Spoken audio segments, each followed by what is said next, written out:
अस्सलाम वालेकुम। कैसे हैं आप लोग? उम्मीद है सब ठीक होंगे। मेरी दुआएं आप सब के लिए। मैं हूं आपकी दोस्त निमिला, लाई हूं आपके लिए नई नई और अच्छी अच्छी कहानियां। और आज की कहानी का नाम है शरारत के बाद।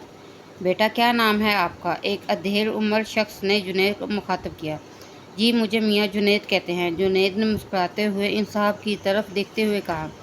वो इस वक्त अपनी गली में था और घर जा रहा था। इन साहब के मुखातब करने पर इनकी तरफ मतवज्जा हुआ था। अपने नाम के साथ मियाँ का लफ्ज़ जानबूझकर शामिल किया था। वो इस वक्त इंसाफ से शरारत करके तफरीह लेने के भरपूर मूड में था। इस मोहल्ले में अकबर साहब रहते हैं, इनका कौन सा घर है? अकबर साहब से मुलाकात करके क्या करेंगे? इनसे क्या काम पड़ गया आपको? जुनैद ने हैरत का इजहार किया।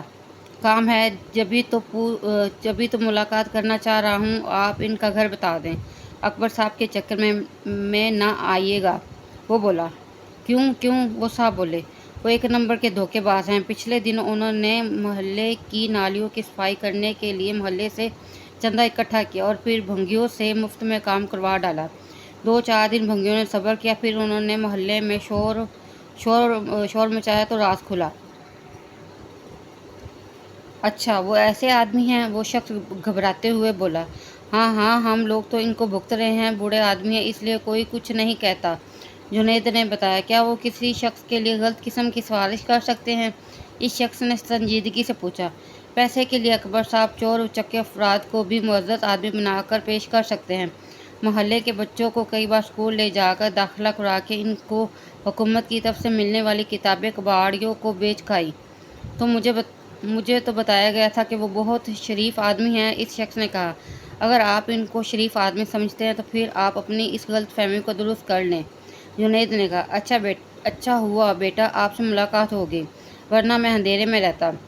इस शख्स ने शुक्रिया अदा करते हुए जुनैद से हाथ मिलाया। इस आदमी के जाने के बाद जुनैद खूब दिल खोल कर हंसने लगा कि इसने खूब इस शख्स को बेवकूफ़ बनाया। अकबर साहब इस इलाके में बड़ी अच्छी शोहरत रखते थे। अपने ताल्लुकात की वजह से वो जिस महकमे में मोहल्ले वालों के काम लेकर जाते, वो काम हो जाता। इसलिए मोहल्ले का हर शख्स इनकी बड़ी इज्जत करता। जुनैद को इनकी इज्जत एक आंख नहीं पाती थी। वो हर वक्त इस कोशिश में रहता कि कोई मौका मिले और वो अकबर साहब की इज्जत को खाक में मिला दे। आज इसने मौके से पूरा फ़ायदा उठाया, इसलिए दिल में खूब खुश हो रहा था। जुनैद अकबर साहब की बुराइयां करके मुस्कुराते हुए अभी चंद कदम चला था कि इसकी मुलाकात अपने पड़ोसी नवाब भाई से हो गई थी।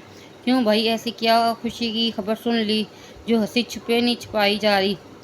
आज मैंने अकबर साहब से भरपूर इंतकाम ले लिया, जुनैद ने कहा। जहाँ तक मुझे मालूम है तुम्हारी अकबर साहब से कोई दुश्मनी नहीं थी, फिर तुमने इनसे किस बात का इंतकाम लिया?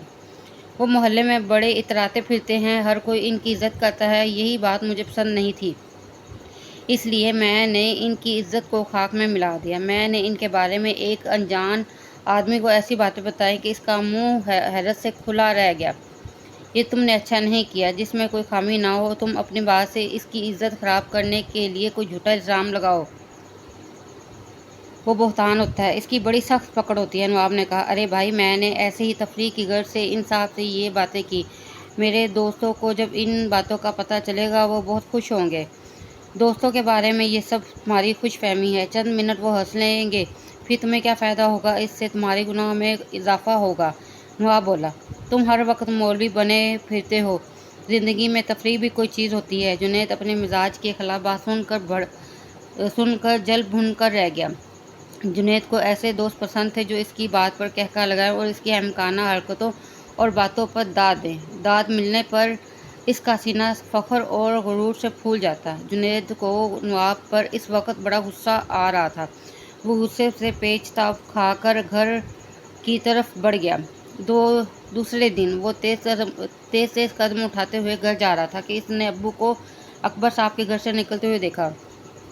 अंजाम खौफ से जुनैद का चेहरा फोक हो गया।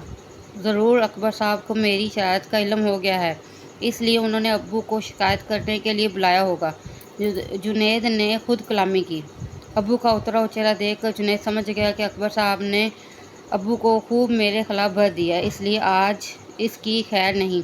अब्बू गुस्से के बहुत तेज़ थे। उन्हें यह बात पसंद नहीं थी कि कोई मोहल्ले का शख्स इनके बेटों की शिकायत लेकर आए।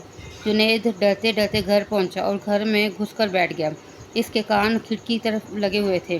ابو کے آنے پر بھی خاموشی رہی۔ اس بات سے جنید کو گھبراہٹ ہونے لگی۔ آج اس کی توقع کے برخلاف ہوا تھا۔ گھر آتے ہوئے وہ سوچ رہا تھا کہ ابو گھر پہنچ کر ایسی شور شرابہ کریں گے کہ پورا محلہ سنے گا، لیکن ایسا کچھ بھی نہیں ہوا۔ کیا آپ گئے تھے اکبر صاحب کے پاس؟ امی نے پوچھا۔ ہاں بیگم، میں گیا تھا، لیکن بات نہیں بنی، ابو بولے۔ اکبر صاحب تو بڑے یقین سے کہہ رہے تھے کہ آپ کے بڑے بیٹے کامران کو نوکری مل جائے گی، امی نے کہا۔ ابو بولے، ہاں وہ ٹھیک کہہ رہے تھے، اکبر صاحب نے کامران بیٹے کی سفارش کر دی تھی، چونکہ وہ بڑی ذمہ داری والی نوکری تھی، اس لیے آفس والوں نے کامران بیٹے کے بارے میں معلومات کرنے کے لیے ایک آدمی کو بھیجا تھا، لیکن محلے کے کسی کمبخت لڑکے نے اکبر صاحب کے خلاف اتنا زہر اگلا کہ آنے والا شخص مکمل معلومات حاصل کیے بغیر چلا گیا۔ جب سفارش کردہ مشکوک ہو، پھر جس کے بارے میں اس نے سفارش کی ہو، اس کے بارے میں کون اعتماد کرے گا؟ وہ نوکری کسی اور امیدوار کو مل گئی ہے۔ امی کی آواز آئی، یہ بہت برا ہوا، خدا غارت کرے اس مردود کو جس نے ہماری خوشیوں کا گلا گھونٹ دیا۔ کامران بیٹے کو نوکری مل جانے سے گھر کی ساری پریشانیاں دور ہو جاتی۔ نصیب سے کون لڑ سکتا ہے؟ جو نصیب میں لکھا ہو وہ ہو کر ہی رہتا ہے۔ ہمارے نصیب میں ابھی خوشحالی نہیں ہے، ابو سرد آہ بھر کر بولے۔ امی اور ابو کی گفتگو سن کر جنید کا سر ندامت سے جھک گیا۔ اس کی شرارت کی وجہ سے اس کے بڑے بھائی کا مستقبل تباہ ہو گیا۔ اس نے اپنے دوستوں کو خوش کرنے کی نیت سے اپنے گھر آنے والی خوشیوں کا گلا گھونٹ دیا۔ جی دوستو، تو آپ کو میری آج کی کہانی کیسی لگی؟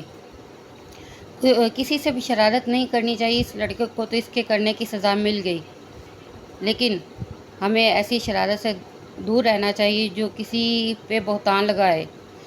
اگر آپ کو میری کہانی پسند آئے تو مجھے اچھے کمنٹ کریں، میرے چینل کو لائک اور سبسکرائب کریں، بیل آئیکن کو آن کریں۔ آپ میری دعاؤں میں ہیں اور مجھے اپنی دعاؤں میں یاد رکھیے گا۔ خدا حافظ۔